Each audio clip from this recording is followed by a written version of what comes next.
માણાવદરના riverfront project મુદ્દે રાજકીય પક્ષો વચ્ચે સાપ્તાહિક યુદ્ધ છેડાયું છે।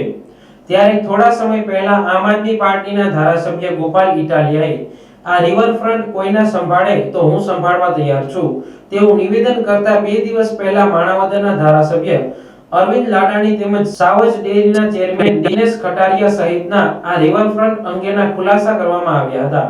ત્યારે આજે આ રિવરફ્રન્ટની મુલાકાત પ્રવાસન વિભાગના અધિકારીઓએ પણ લીધી હતી। મારું નામ મેંદપરા રમેશભાઈ ગોરધનભાઈ માણાવદરનો રહેવાસી છું।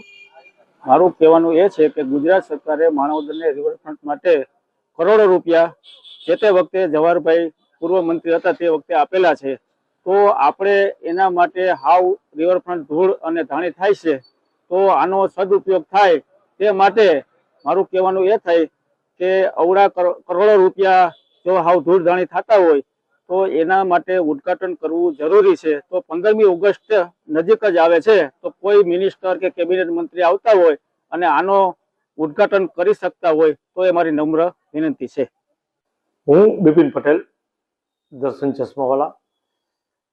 માણાવદરની અંદર જે ઘણા સમયથી આ રિવરફ્રન્ટ બનેલો છે તેને અમારા એક વેપારી આલમનું એવું કહેવું છે અને માણાવદરના લોકોનું પણ એવું કહેવું છે કે ભાઈ આ રિવરફ્રન્ટ નગરપાલિકા અથવા તો કોઈ પણ જણા એને સંભાળે તો માણાવદરને એક બાળકો માટેની ફરવાની, પબ્લિકને ફરવાની એક જગ્યા મળે એમ છે। અને આવતા 15મી ઓગસ્ટના કાર્યક્રમની અંદર કોઈ પણ જે ઉપરથી મંત્રીઓ અથવા તો રાજકારણીઓ કે કોઈ પણ મેમ્બરો અહીંયા વધારતા હોય તો એ દિવસે એ લોકો લોકાર્પણ કરી અને આને એક માણાવદરની પ્રજા માટે ફરતો મૂકે, જેથી કરીને તમામને માણાવદરમાં રહેનાર પબ્લિકને એક ફરવાનું સ્થળ મળી રહે।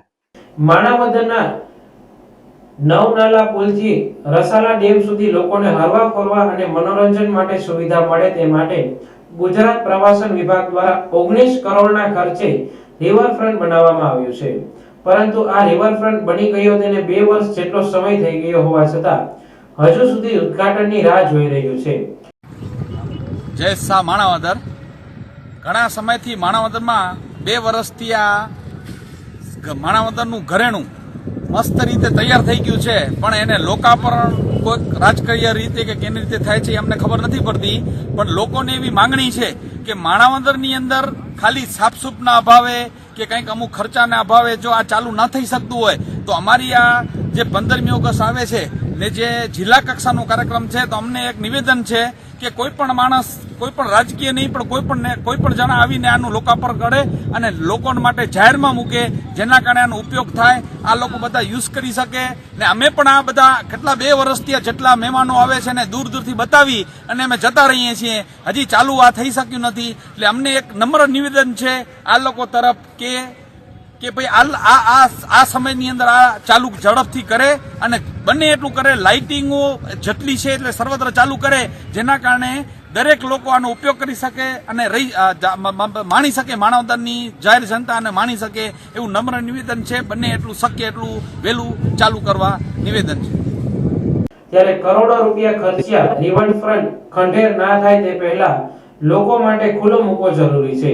આ રિવરફ્રન્ટમાં વોકવે, ટોયલેટ બ્લોક, અનેક પ્રકારની ટ્રી પ્લાન્ટો સહિતની અનેક સુવિધાઓ ધરાવે છે। આજે ગુજરાત પ્રવાસન વિભાગના મેનેજિંગ ડિરેક્ટર પ્રભવ જોશીએ મુલાકાત લઈને જણાવ્યું કે આ રિવરફ્રન્ટ ખુલ્લો મૂકવા સરકાર પણ પ્રયત્નશીલ છે।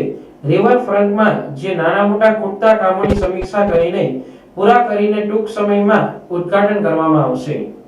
જે માણાવદરનું જે રિવરફ્રન્ટ છે એ તાત્કાલિક ઉદ્ઘાટન થાય, લોકો એનો ઉપયોગ કરે, એના માટે સરકાર પ્રયત્નશીલ છે। અને એના ભાગરૂપે આજે પ્રવાસન કમિશનર તરીકે મેં અહીંની મુલાકાત લીધી, સ્થાનિક આગેવાનોશ્રી સાથે મળીને અહીંયા જે કંઈ નાના મોટા ખૂટતા કામો છે એની સમીક્ષા કરી ટૂંક સમયમાં આનો ઉકેલ આવે એ દિશામાં અમારા પ્રયાસ છે। કાલે પણ નગર ખાતે એક મિટિંગ રાખેલી છે જેમાં આ પ્રશ્નો નિવેડો આવી જશે।